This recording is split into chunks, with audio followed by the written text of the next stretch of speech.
Hello students, my self तेज सिंह और आप लोग देख रहे हैं तेज केमिस्ट्री। आज के लेक्चर के अंदर मैं बात करने वाले हमारा इक्विवेलेंट वेट क्या होता है, इक्विवेलेंट वेट कैसे फाइंड आउट करते हैं और इसी से रिलेटेड एक टॉपिक रहेगा ग्राम इक्विवेलेंट, वो क्या चीज़ होती है वो भी अपन आज के लेक्चर में बात करने वाले। देखो सबसे पहले बात करते हैं इक्विवेलेंट वेट क्या होता है। देखो इक्विवेलेंट वेट का फॉर्मूला क्या हो जाएगा, molecular weight upon n factor. देखो अपन कह सकते हैं कि इक्विवेलेंट वेट वास्तव में होता क्या है कि it is a ratio of molecular weight and n factor. तो किसी भी सब्सटेंस का मॉलिक्यूलर वेट और उसका एन फैक्टर का जो रेशियो होगा उसी को अपन क्या बोलेंगे, इक्विवेलेंट वेट बोलेंगे। तो मॉलिक्यूलर वेट कैसे फाइंड आउट करते हैं ये तो आपने लास्ट लेक्चर के अंदर बात कर चुके हैं, जो अपन देख भी चुके हैं कि मॉलिक्यूलर वेट होता है किसी सब्सटेंस का, वो कैसे फाइंड आउट करते हैं। लेकिन दिक्कत क्या आ रही है यहाँ पे, एन फैक्टर। ये एन फैक्टर क्या चीज है, और एन फैक्टर अगर हमें पता होता है तो अपन क्या कर सकते हैं, किसी भी सब्सटेंस का इक्विवेलेंट वेट निकाल सकते हैं। तो अब बात आती है एन फैक्टर। तो अपन यहाँ पे समझते हैं कि यहाँ पे एन फैक्टर है वो कैसे कैसे कैलकुलेट होंगे, मतलब किसी भी सब्सटेंस का मैं अगर आपसे एन फैक्टर पूछूं तो कैसे पता चलेगा। देखो यहाँ पे सबसे पहले बात करते हैं अपन, सबसे पहली चीज देखते हैं। देखो एन फैक्टर ऑफ एसिड्स, मतलब आपके जो एसिड्स होते हैं उनके एन फैक्टर कैसे पता चलेंगे अपन को देखना है। यहाँ पे देखो सबसे पहली चीज ध्यान रखनी है, यहाँ पे अगर आपको क्या करना है कि यहाँ पे इक्विवेलेंट वेट निकालना है किसी एसिड का, तो उसके लिए अपन को क्या चाहिए, एन फैक्टर। तो मैंने यहाँ पे कह रहा हूं एन फैक्टर फॉर एसिड। तो देखिए क्या हो जाएगा कि यहाँ पे कह सकते हैं एन फैक्टर ऑफ एसिड हो जाएगा number of replaceable H plus ion, या फिर इसको बोलते हैं अपन बेसिसिटी बोलते हैं। क्या बोलते हैं, बेसिसिटी। तो बेसिसिटी क्या होगी यहाँ पे कि number of H plus ion जो एक्सचेंज हो रहे हैं। तो देखिए यहाँ पे एग्जांपल देखिए कि अगर मैं आपसे कहूँ यहाँ पे है एसिड ले रहे हैं अपन, यहाँ पे इस साइड में क्या लेते हैं, एसिड्स, और इस तरफ क्या ले रहे हैं, यहाँ पे अपन ले रहे हैं एन फैक्टर। तो बहुत ध्यान से देखना इस चीज को। देखो एसिड क्या हो जाएगा, जैसे मेरे पास है HCl, तो HCl का एन फैक्टर क्या होगा। देखो दिमाग लगाओ आप लोग कि यहाँ पे अगर HCl को अगर आप क्या करते हो, किसी सॉल्यूशन में डालते हो, तो उस केस में कौन सा कितने H प्लस रिलीज होंगे भाई, number of replaceable H plus ion. तो ये कितने H प्लस आयन को रिप्लेस करेगा, ये करेगा आपका 1, तो इसका एन फैक्टर क्या हो जाएगा, 1। उसी तरह से देखिए H2SO4 के केस में बात करता हूं मैं अगर, तो H2SO4 के केस में क्या हो जाएगा, यहाँ पे नंबर ऑफ हाइड्रोजन कितने रिप्लेस होंगे, 2, तो इसका एन फैक्टर क्या हो गया, 2। इसी तरह से देखो HNO3 के केस में, HNO3 की बात करता हूं तो उस केस में आपका नंबर ऑफ हाइड्रोजन कितने रिप्लेस हो जाएंगे, 1। रिप्लेसेबल हाइड्रोजन कितना होगा, 1 ही होगा। इसी तरह से बात करूं मैं H3PO4, तो H3PO4 के केस में क्या हो जाएगा कि नंबर ऑफ आपका जो हाइड्रोजन आयन रिप्लेसेबल है वो कितने हो जाएंगे, 3। ये बातें इसमें आपको क्या करनी पड़ेगी, ध्यान रखनी पड़ेगी कि आपका H3PO4 है, HNO3 है, H2SO4 है या HCl है, उनके लिए एन फैक्टर क्या है। तो नंबर ऑफ रिप्लेसेबल आयन है उसी को अपन क्या बोल रहे हैं, एन फैक्टर बोल रहे हैं। तो HCl में से कितने H प्लस रिप्लेस होंगे, 1, तो 1 हो गया एन फैक्टर, इसमें 2 हो गया, इसमें 1 हो गया, और इसमें कितना हो गया, 3 हो गया। देखो इसमें आगे क्या हो जाएगा, इसमें हम बात करते हैं कि एन फैक्टर। देखो सेकंड चीज क्या ले रहे हैं, एन फैक्टर फॉर बेस, मतलब आपके जो बेस होते हैं उनके लिए एन फैक्टर अपन किस तरह से देखेंगे। तो यहां पे क्या हो जाएगा, number of OH minus ion. देखो इस केस में क्या हो जाएगा, आपका एन फैक्टर कैसे निकालोगे, number of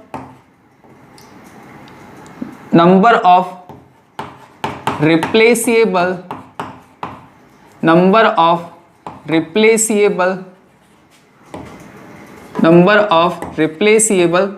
OH minus ion.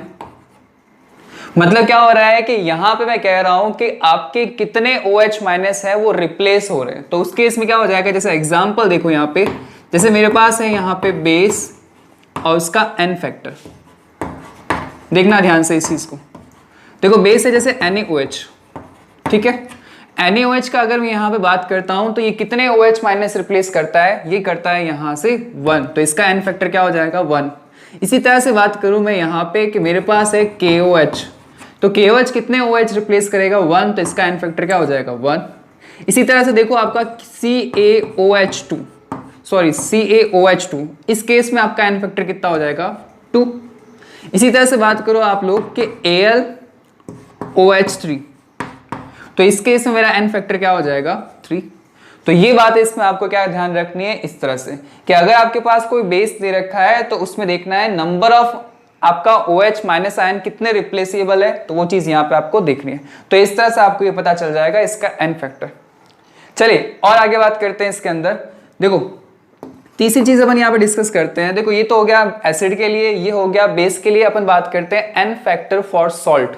तो n फैक्टर फॉर सॉल्ट क्या हो जाएगा, तो n फैक्टर फॉर सॉल्ट। तो अगर किसी सॉल्ट का अगर n फैक्टर चाहिए तो वो क्या हो जाएगा, वो हो जाएगा आपका देखो टोटल चार्ज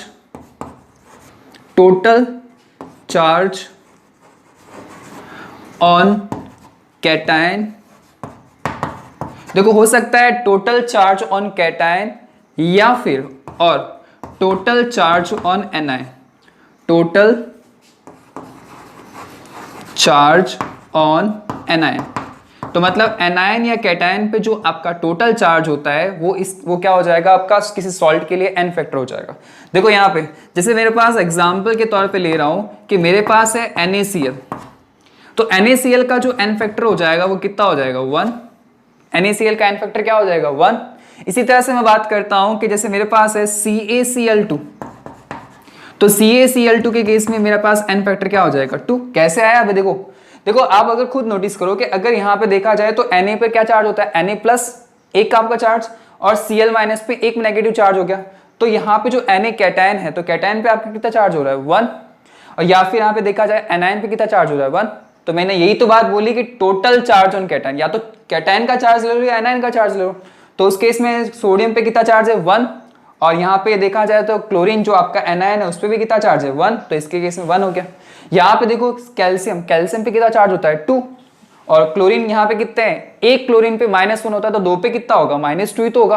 तो अगर आप इसको लो या इसको लो तो कितना आने वाला है 2 ही तो आने वाला है।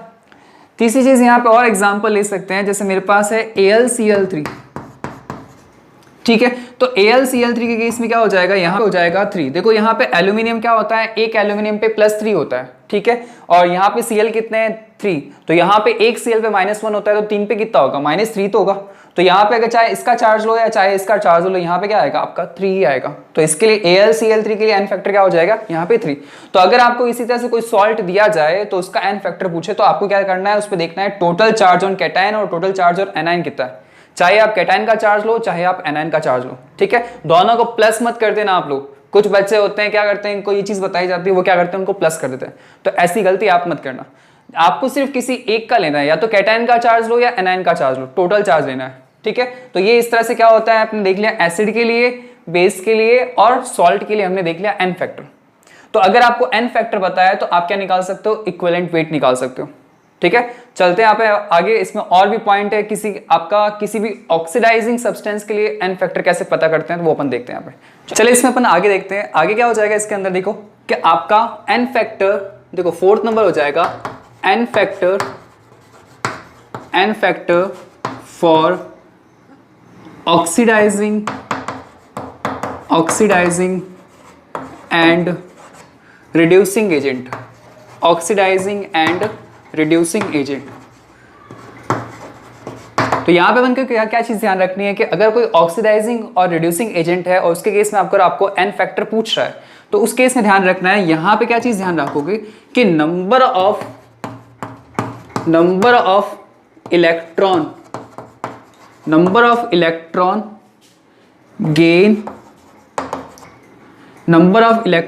गेन और डोनेट।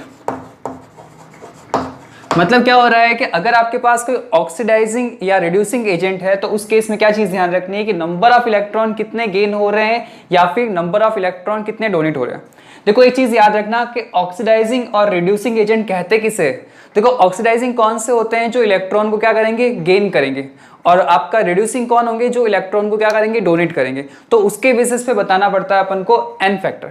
ये अपन को ध्यान रखना कि जैसे एग्जांपल देगा उसके अकॉर्डिंग अपन को देखना पड़ेगा कि रिएक्शन की कंडीशंस कौन सी है, उसके बेसिस पे अपन को देखना पड़ता है कि n फैक्ट कितने इलेक्ट्रॉन यहाँ पे डोनेट हो रहे हैं और कितने इलेक्ट्रॉन यहाँ पे लॉस हो रहे हैं। चलिए इसके बाद नेक्स्ट चीज ध्यान रखना यहाँ पे कि आपका n फैक्टर फॉर आयंस, मतलब अगर आपको पूछा जाए कि आयंस के लिए एन फैक्टर बताइए तो क्या करोगे आप लोग। देखो यहाँ पे मैं एग्जांपल बता देता हूँ आपको, जैसे मेरे पास है सोडियम Na+, तो इसका एन फैक्टर क्या हो जाएगा 1। इसी तरह से मेरे पास है Ca2+, उसका एन फैक्टर क्या हो जाएगा 2।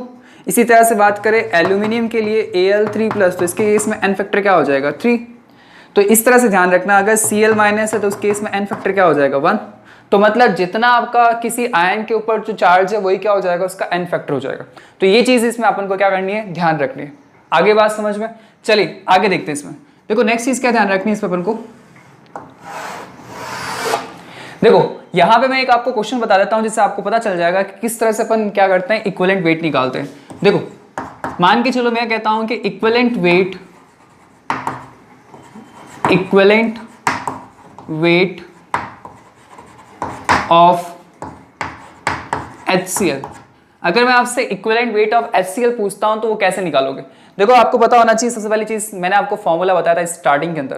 तो स्टार्टिंग में जब फॉर्मूला बताया था तो मैंने आपसे क्या कहा था, molecular weight upon n factor.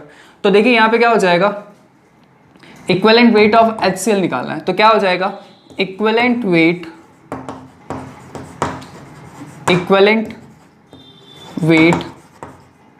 That is equal to equivalent weight that is equal to क्या हो जाएगा, मॉलिक्यूलर वेट।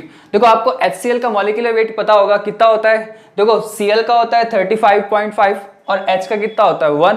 तो दोनों को प्लस करोगे कितना आ जाएगा आपका 36.5 आ जाएगा। और इसके केस में एन फैक्टर क्या होता है HCl का, देखो नंबर ऑफ रिप्लेसेबल H+, तो यहाँ पे क्या हो जाएगा 1। तो इसके केस में इक्विवेलेंट वेट कितना आ जाएगा 36.5 आ जाएगा। ये चीज इसमें आपको ध्यान रखनी है, ठीक है। इसी तरह से देखो अगर मैं आपसे कहूं कि आपको क्या निकालना है, इक्विवेलेंट वेट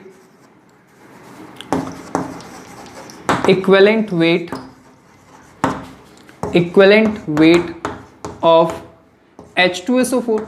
तो अगर आपको H2SO4 का इक्विवेलेंट वेट पूछ लिया है तो उस केस में आप कैसे निकालोगे। देखो यहां पे क्या करना है, इक्विवेलेंट वेट